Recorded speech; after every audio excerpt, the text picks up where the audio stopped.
Alors, je m'appelle Jean-François Desgrands, je suis actuellement à la retraite comme beaucoup de mes camarades compte tenu de mon âge. Je suis né en 1938 à Vienne dans l'Isère et après mon bac, comme mon grand-père, comme mon père, j'estimais utile de faire mon devoir et je suis donc parti faire mon service militaire, comme on disait à l'époque.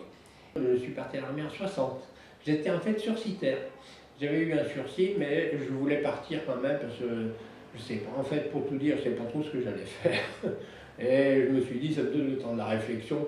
Et il se trouve que ma mère était infirmière. Et comme j'avais pu avoir, étant sursitaire, j'ai résilié mon sursis, ce qui m'a permis de choisir mon arme. Donc en fait d'armes, j'ai choisi un service, l'essentiel de santé, pour rester un peu dans le cadre de ce que ma mère avait fait. Et quand je suis arrivé d'ailleurs à l'armée, à Bar-le-Duc-Toul, je suis arrivé avec les cours de ma mère. C'est-à-dire que je voulais vraiment être un bon infirmier, je voulais bien me former. Donc j'ai pas au contraire, j'avais 20 ans, je suis né en 38, en décembre 38, oui, j'avais 20 ans. Quand on partait à l'armée, quand je suis parti à l'armée, comme beaucoup d'autres je pense, on était imprégnés parce qu'on avait appris à l'école. C'est-à-dire la France, c'est la métropole, mais c'est aussi les territoires. On ne disait pas les territoires d'outre-mer, on disait l'Empire français. Et pour nous, l'Algérie, c'était 3 départements français et on croyait effectivement que ce pays devait rester français. Disons, moi je partais là-bas, je savais qu'il y avait la guerre, hein, bien sûr, parce que quand même, bon, dans les journaux, on parlait qu'il y avait eu des bagarres, quoique la presse ne se développait pas trop. D'ailleurs, comme on l'a souvent dit, les Français qui étaient tués, vous savez, l'Afghanistan, ça a duré 11 ans, 88 morts. Il y aurait eu un mort en Afghanistan, là, ça aurait été un mort de trop, on est d'accord, hein, mais 11 ans de guerre, 88 morts en Afghanistan, ça fait 8 morts par an. L'Algérie, c'était 8 morts par jour, hein, 30 000 morts.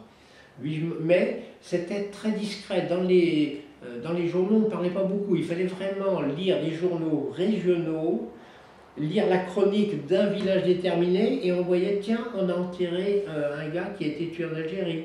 Ou bien on apprenait comme ça que là, il y a un gars d'Algérie qui est mort et il a été enterré. Mais c'était très discret, vous savez, il n'y avait pas de reconnaissance, ce type de reconnaissance, cérémonie aux invalides et tout ça, que l'on fait aujourd'hui, ce qui est une bonne chose, c'est vrai. Mais à l'époque, nous, quand on est jeune, 18 ans, on n'est pas forcément très porté sur la politique et autres, donc on voyait ça de loin, mais on voyait bien qu'il se passait des choses, hein. Il y avait eu des rappelés, il y avait quand même eu des mouvements, hein. Il y avait même eu des manifestations sur les voies pour empêcher les trains de partir, enfin bon, on est quand même un petit peu au courant. Mais quand on partait, on pensait faire notre devoir, on disait on va défendre les 3 départements français. Et puis l'arrière-pensée, c'est qu'on savait aussi que derrière les 3 départements français, il y avait aussi le pétrole, hein.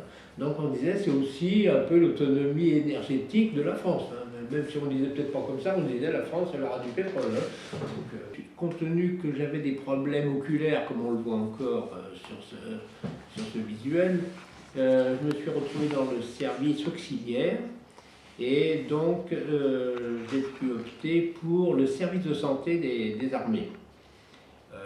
Au service de santé des armées, on formait notamment beaucoup d'infirmiers, et les infirmiers étaient formés soit à Nantes, soit à Bar-le-Duc et Toul, ce qui était mon cas.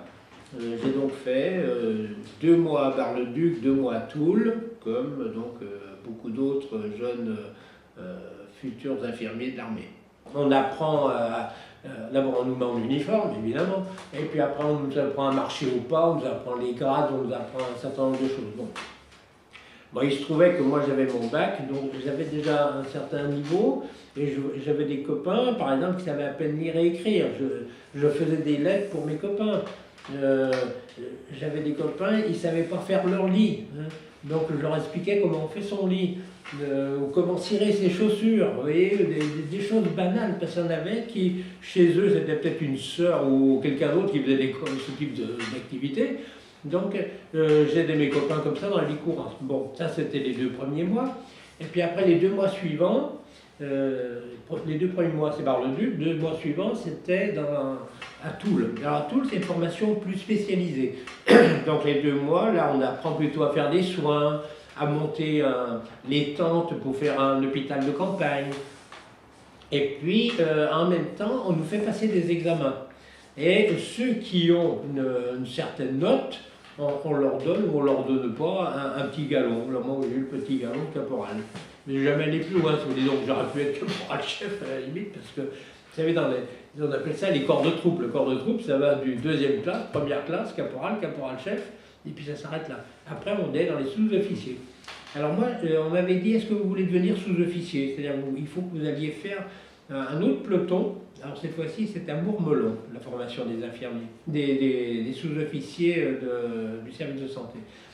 Mais comme moi j'étais service auxiliaire, on m'a dit dans ce cas, vous supprimez votre situation de service auxiliaire, vous devenez service actif normal. Alors ça ne me disait pas grand-chose, parce que des services auxiliaires, on m'a dit que je serais dispensé de marche, dispensé de garde, ce qui en fait c'était avéré faux. J'ai monté la garde après comme les autres.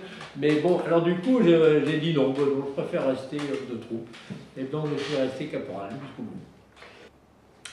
Au terme de ces 4 mois de formation, je me suis retrouvé à Lyon. On appelait ça les CISS, Centre d'instruction du service de santé. Et à la CIM, section d'infirmiers militaires, à Lyon, et on m'a affecté dans les chasseurs alpins, sur ce qui correspondait tout à fait d'ailleurs à donner satisfaction, puisque mes parents à l'époque habitaient en Haute-Savoie, ils étaient à Annemasse.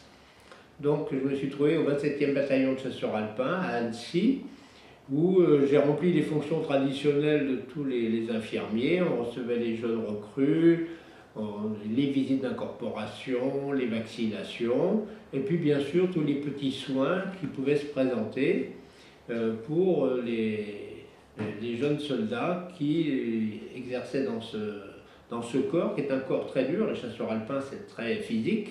Il y a de la montagne, il y a du ski, il y avait donc beaucoup de problèmes, notamment au niveau des pieds. Et donc un travail d'infirmier, avec aussi une petite fonction qui est assez particulière, c'est qu'on devait aller chercher chez eux, à leur domicile, des jeunes soldats qui habitaient ce département pour les ramener dans notre infirmerie lorsqu'ils se trouvaient être malades pendant leur permission.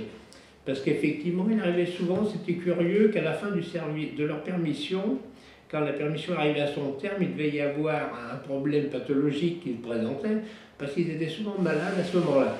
Donc on allait les chercher, on les ramenait, on les conduisait éventuellement à l'hôpital militaire de la Tronche, à Grenoble, et c'était donc une fonction qui nous amenait à visiter les familles et à ramener nos jeunes collègues et pour après y réintégrer leur corps, mais par une filière très médicale officielle. Alors là, c'est donc, et je suis resté là, à cette époque, donc j'ai été incorporé en mai 1960, 62B, et je suis resté 1 an à Annecy, de juillet 60 à juillet 61.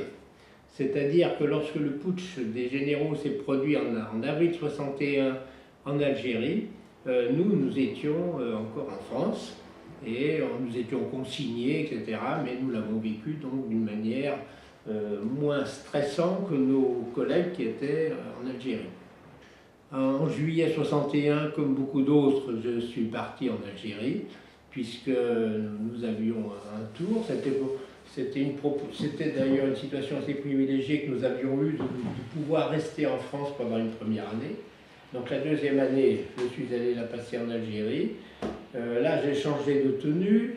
J'étais en bleu avec ma grande tare de chasseur alpin à Annecy. Désormais, je me retrouve en kaki avec mon petit béret noir et je suis affecté à la 63e compagnie du quartier général, pour employer la terminologie officielle, c'est-à-dire dans le sud oranais, c'est-à-dire qu'au sud d'Oran, sur les hauts plateaux, je me suis trouvé dans une petite ville qui s'appelle Méchéria, qui se trouve à mi-distance entre Oran et Colombéchard. Ces hauts plateaux, c'est une région très désertique où poussent essentiellement des petites touffes d'alpha un peu partout. L'alpha est une plante qui sert notamment à faire du papier de luxe et qui était donc récoltée, mais l'avantage stratégique au plan militaire de cette région, c'est que c'était très facile à surveiller, puisque avec des avions, des radars, on pouvait voir tous les déplacements de personnes qui pouvaient se trouver dans la région, si bien que la région n'était pas très dangereuse pour ce qui concerne donc pour ce qui nous concerne. On prenait d'abord un premier train jusqu'à une ville qui s'appelle Périgueux, et certains ont connu. On changeait de train et on prenait une petite ligne à voie étroite qui s'appelait la Rafale, mais ce terme est assez euphémique parce qu'en fait c'est un train qui marchait pas très vite, mais qui était le début d'une ligne qui rentrait dans la politique coloniale de la France à une époque, qui était de rejoindre la Méditerranée à Niamey, c'est-à-dire traverser tout le désert avec un chemin de fer. Cette ligne, en fait, s'est arrêtée à Colombéchard, parce qu'entre-temps, le transport aérien s'était beaucoup développé et modernisé, et on n'avait plus besoin de chemin de fer pour traverser le désert. Donc cette ligne, alors Méchériat, à peu près à mi-distance entre les deux, donc on prend cette Rafale, ce train, où il y avait un groupe de protection à l'avant et à l'arrière, et on trottinait comme ça on desservait toutes les petites stations, les petites gares tout le long de la route. Et arrivé à Méchériat, je suis descendu avec mes collègues, on s'est retrouvés dans des camions militaires et je suis monté à la redoute, on appelait ça une redoute, c'était une sorte de grande citadelle qui dominait la ville et où je me suis retrouvé donc infirmier militaire dans une infirmerie. Donc cette région est pas très loin de la frontière marocaine, on pourrait donc penser qu'il pouvait y avoir des infiltrations depuis le Maroc pour venir en Algérie, mais comme on était quand même très loin au sud, sans doute que les Félagas avaient des moyens plus aisés sans avoir à descendre aussi bas dans le sud pour traverser la frontière.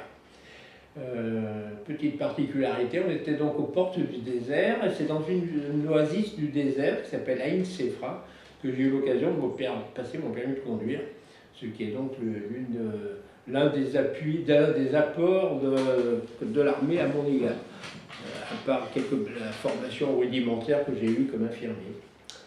Et ceci s'est passé donc pendant une année. Mes fonctions, c'était des fonctions qu'on appelait là d'infirmier. J'avais le grade très modeste de caporal, mais c'était une fonction d'infirmier-major qu'on appelait ça. Infirmier-major, dans les hôpitaux d'aujourd'hui, on dirait un cadre de santé, c'est-à-dire que je devais organiser le fonctionnement de l'infirmerie où j'étais.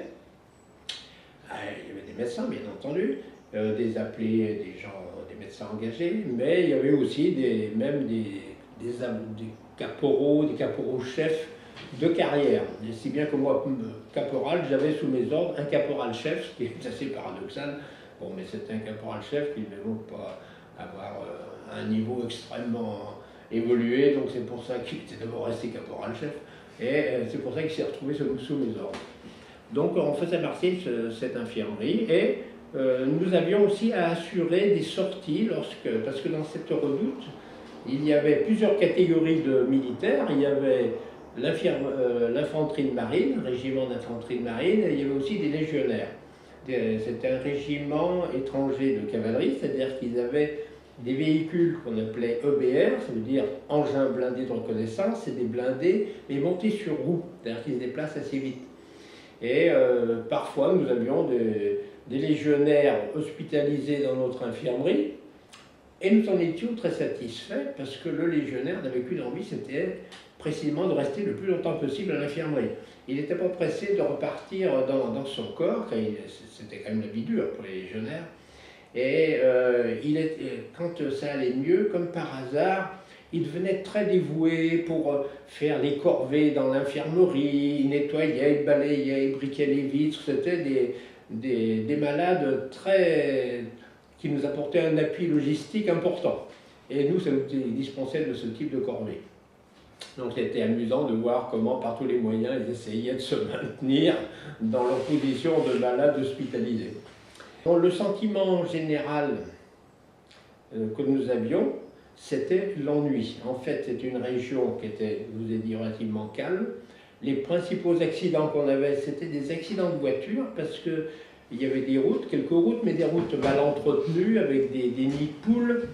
Et comme on le sait, l'armée française à l'époque était équipée essentiellement avec du matériel américain, parce que lorsque les Américains ont quitté la France en 1946, 45-46 après la libération, ils sont partis en uniforme, mais ils ont laissé tout leur matériel, en fait, lourd en France.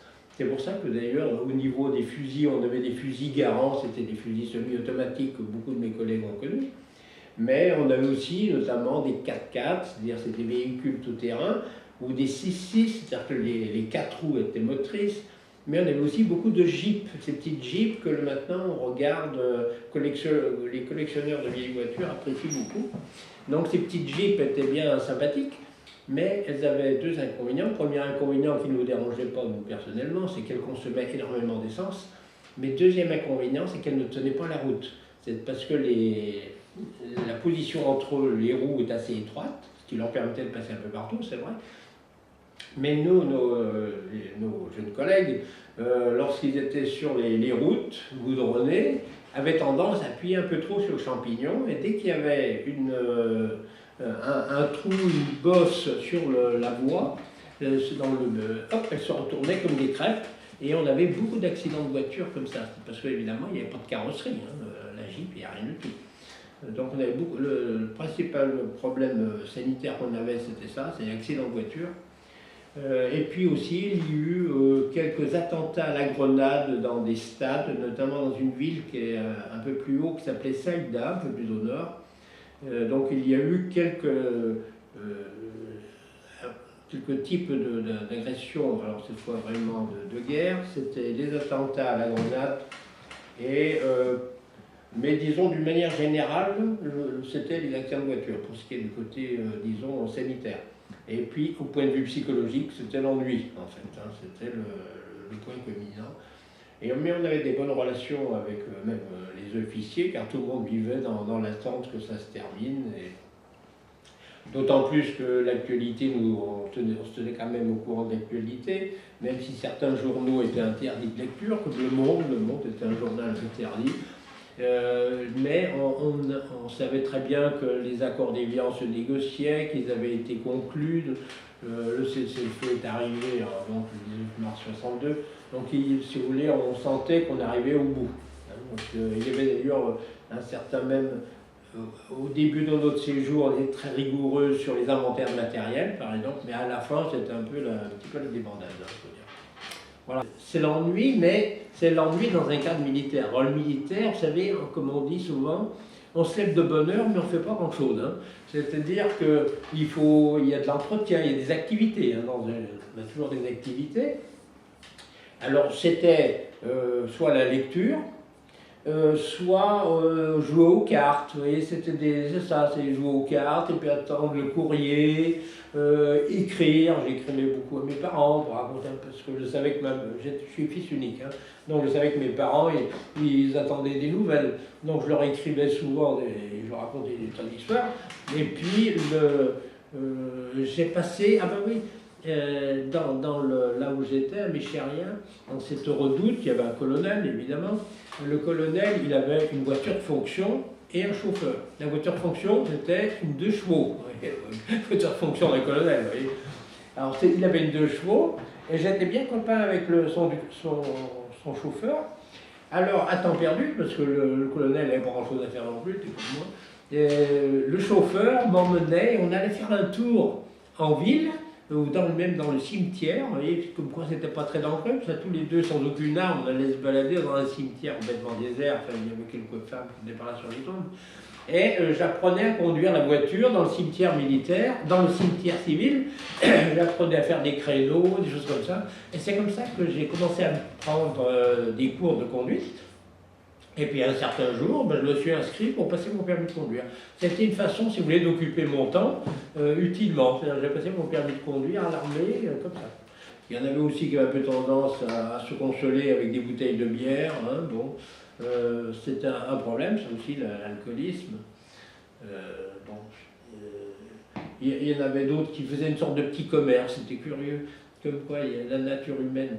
Alors il y en avait qui se faisaient envoyer par leurs parents du lait en poudre, des produits, et ils avaient une sorte de tiers, ils fabriquaient des glaces. Et ils vendaient des glaces. Vous voyez, il y avait une sorte de commerce interne à l'armée, de gens comme ça, celui qui s'occupaient.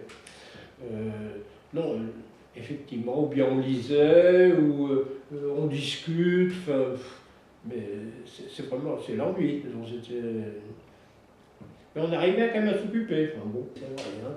Et bien, il y avait aussi des sorties quand même, donc pas les sorties. Je vous dis, il y avait périodiquement, il y avait un convoi qui partait faire une sortie militaire, hein, avec quelques blindés, des camions, et il y avait toujours un infirmier avec son matériel qui partait. C'est-à-dire qu'il y avait des sorties comme ça, organisées pour crapahuter un peu par là, voir s'il y avait fait la gaffe, puis pour montrer aussi à la population qu'on était présent, que les militaires n'étaient pas simplement à tourner les cours dans une caserne. Donc il y avait et puis il y avait des exercices militaires. Par exemple, bien qu'on était infirmiers, donc on était dispensés de porter des armes, hein, on nous emmenait au champ de tir, et on nous faisait tirer à la mitrailleuse ou avec des fusils. C'est la seule fois de ma vie où j'ai tiré à la mitrailleuse. Vous tirez au revolver, en pistolet. Alors nous, ça nous amusait, parce qu'on se voyait encore dans les westerns avec les cow-boys, mais alors, effectivement, c'était surprenant de voir comment, en fait, un pistolet, c'est extrêmement mal. C'est pas du tout précis, contrairement à ce qu'on voit dans les films. Hein. Bref, donc on avait des exercices comme ça, pour nous occuper. Alors, il se trouve que, donc nous, on avait toute une structure de santé dans la redoute, on avait des médecins, des infirmiers, etc. Et on allait assurer des soins dans un dispensaire civil dans la ville. C'est-à-dire qu'il y avait une forme d'action, je ne dis pas humanitaire, enfin c'était un petit peu aussi sans doute politique sur les bords, c'était un peu un phénomène d'affichage. Mais on était présent en ville pour assurer des soins dans un dispensaire. Toujours en ville, alors là c'est un domaine un peu particulier, il y avait ce qu'on appelle un BMC, bordel militaire contrôlé. C'est-à-dire qu'il y avait un bâtiment où il y avait des filles, évidemment, et il y avait toujours un infirmier avec son registre, avec le nom de la fille et tous les militaires qui passaient la voir. Et quand la fille avait une infection quelconque, vénérienne, alors on rappelait tous les militaires qui étaient allés la voir et on leur faisait de la pénicilline à titre préventif. C'est-à-dire qu'on les traitait pour le cas où. Et donc c'était une activité, vous voyez, qui était un peu périphérique à l'armée, mais enfin bon, comme c'était dans le cadre militaire, mais enfin bon, c'était pas l'image que l'on donne habituellement. Ceux qui voulaient y aller, on savait que certains jours, c'était pas tous les jours, hein, c'était, je sais pas, peut-être le samedi soir ou le vendredi soir, et le BMC était ouvert. À ce moment-là, l'infirmier, il fallait qu'il y aille avec son registre, il notait les filles qui allaient recevoir les militaires. Il faisait donc qu'on mettait les noms, et puis après, les gars, au fur et à mesure qu'ils passaient, ils donnaient leur nom et on les marquait. Oui, c'est curieux, hein, c'était un peu comme. Et alors, je ne sais pas s'ils payaient, je ne sais pas comment ça se passait, parce que ça se passait pour payer. Ils devaient seulement payer quelque chose. Oui. Alors, il y avait de tout, hein, et par même on voyait des copains qui étaient mariés, qui venaient au BMC.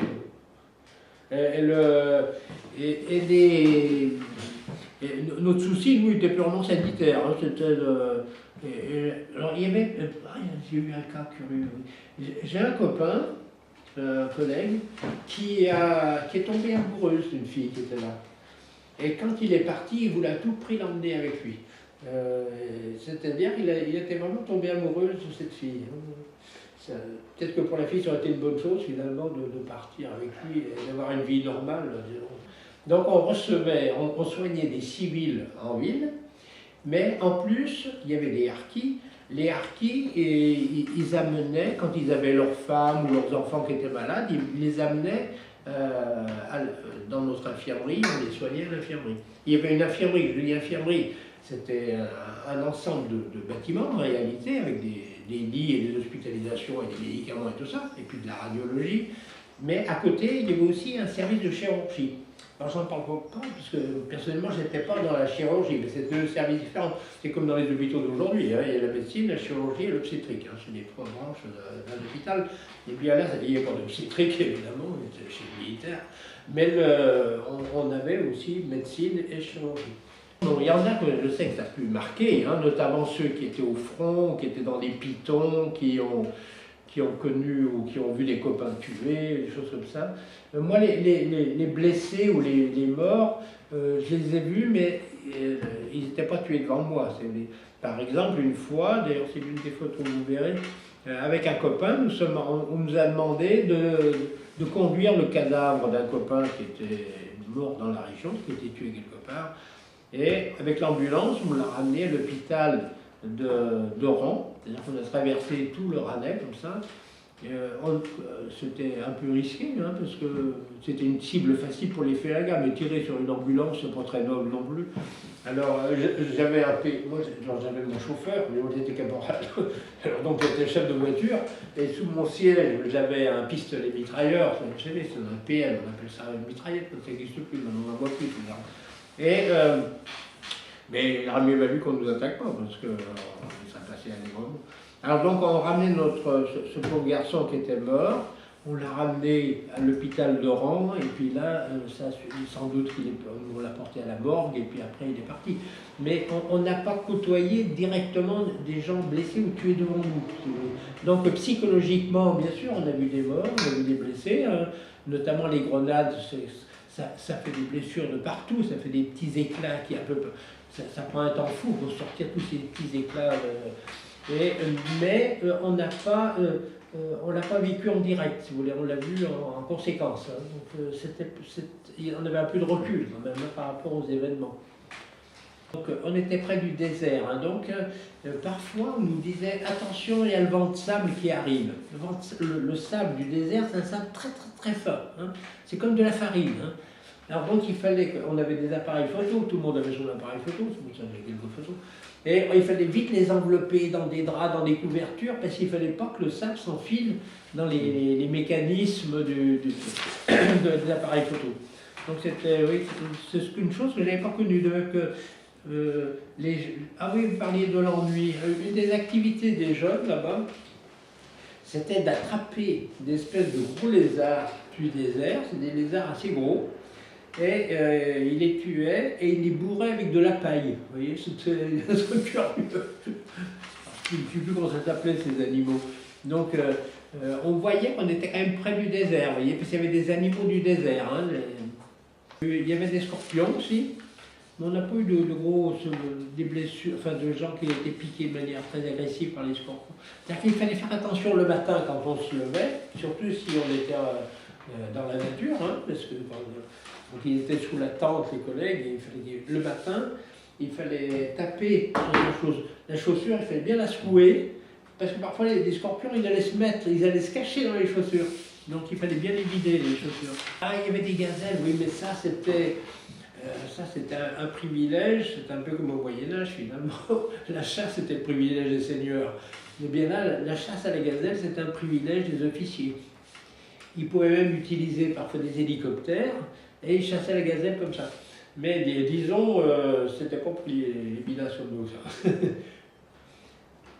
Alors disons, ça s'est fait de manière progressive en fait, hein, parce que nous étions là-bas, on savait que les accords d'Évian se négociaient. En fait, Évian en plus c'était ma région, puis moi je suis là en Haute-Savoie, donc je voyais très bien où ça se passait à peu près, là-haut sur les hauteurs d'Évian, parce qu'Évian c'est une ville qui est toute en hauteur. Hein. Et on suivait ça, cette actualité, on a su après cesser le feu. Bon, nous, infirmiers, on était guère concernés, puisqu'on n'était pas amenés à tirer, mais on a vu qu'on ne faisait plus de sorties sur le terrain comme ça se passait avant. Ça s'est fait d'une manière progressive, et on était contents, on dit bah, ça y est, donc c'est fini, on va pouvoir rentrer chez nous. Voilà, c'était très prosaïque hein, comme appréciation. Hein. On n'avait pas de... Enfin, personnellement, avec mes collègues, on n'avait pas de grandes discussions politiques. Hein. On s'est dit, bon, l'Algérie vont se débrouiller. Puis après, je sais qu'il y avait beaucoup de Français, parce que après j'ai fréquenté des collègues, des jeunes, qui sont allés travailler, des ingénieurs et autres, qui sont allés en Algérie à titre civil pour aider la République algérienne à se mettre en route, hein, parce qu'il fallait qu'ils aient des cadres aussi.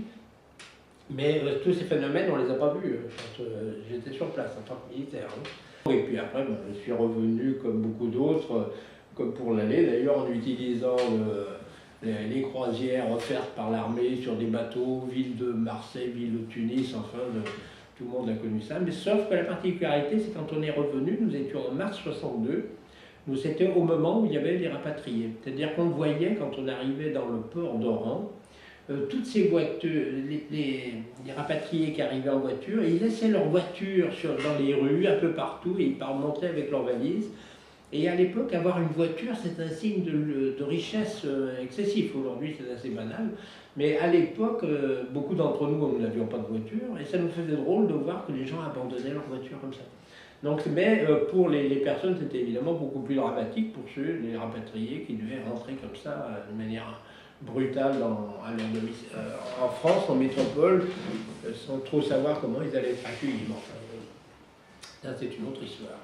Comment ça se passe quand on rentre? On rentre avec son pactage. Hein. À Marseille, on montait donc dans les trains. Alors là, on n'était pas considérés particulièrement. Hein. Nous, on n'était pas considérés comme des héros. Bon, d'autant plus que pour certains, ça devait être. Ils devaient considérer qu'on avait perdu la guerre. Enfin, alors nous, notre problème, c'était de rentrer dans notre famille. Moi, je suis rentré, je me souviens, c'était des trains de nuit, parce qu'à l'époque, les trains ne roulaient pas la même allure qu'aujourd'hui. Hein. Et je dormais, je me souviens, dans les couloirs des wagons, parce que les wagons, c'était des compartiments les uns à côté des autres, avec un couloir longiligne. Hein, ils n'avaient pas les mêmes structures qu'aujourd'hui. Alors, on se roulait comme ça dans nos capotes par terre. Puis ceux qui devaient aller aux toilettes ou ailleurs, ben, il fallait qu'ils fassent des zigzags le long de tous ces bonhommes qui étaient couchés par terre. Et on rentrait chez nous. Là, on devait se présenter à la gendarmerie, on rendait notre matériel militaire. Et puis, le souci que j'avais, j'étais très modeste, hein, c'était de me dire comment je vais transformer mon permis de conduire militaire en permis civil. Hein, c'était mon souci numéro 1. Et puis, on rentre un peu dans le circuit. Moi, j'ai repris les études, parce que comme j'étais donc fils unique, mes parents disaient il faut pas que tu restes comme ça, il faut que tu essayes d'évoluer. Alors j'ai fait du droit. Pourquoi du droit? Parce que c'est la matière qui n'est pas enseignée dans les lycées. Parce qu'en 2 ans, on oublie beaucoup de choses. Hein. Alors, s'il fallait reprendre des matières qui étaient la prolongation de ce qu'on a appris quand on a passé le bac, ça aurait été difficile. Alors je me dis, je vais faire du droit, parce que là, je repars à zéro. Mais comme les autres, finalement, ceux qui viennent de passer le bac, ils sont comme moi, ils en connaissent plus. Et donc, je me suis remis au droit, et c'est comme ça que je parti. Alors, donc, j'avais commencé des études, en fait. J'avais commencé des études de lettres, et puis ça ne me plaisait pas bien. Je sentais que j'allais pas bien déboucher. Donc, je suis parti. Et au retour de l'armée, en fait, j'ai repris mes études, mais je n'ai pas fait des lettres, j'ai fait du droit. Et effectivement, le droit avait quand même plus de débouchés que les lettres. Et donc, j'ai fait la licence, ce qu'on appelait le diplôme d'études supérieures de droit public. Mais en plus, j'ai fait une licence d'histoire quand même. Donc, j'avais gardé quand même un petit penchant vers les lettres. Mais bon. Et puis après, je suis devenu directeur d'hôpital, parce qu'après, j'ai passé le concours de directeur d'hôpital et j'ai retrouvé le milieu de la santé, si vous voulez, mais comme directeur d'hôpital.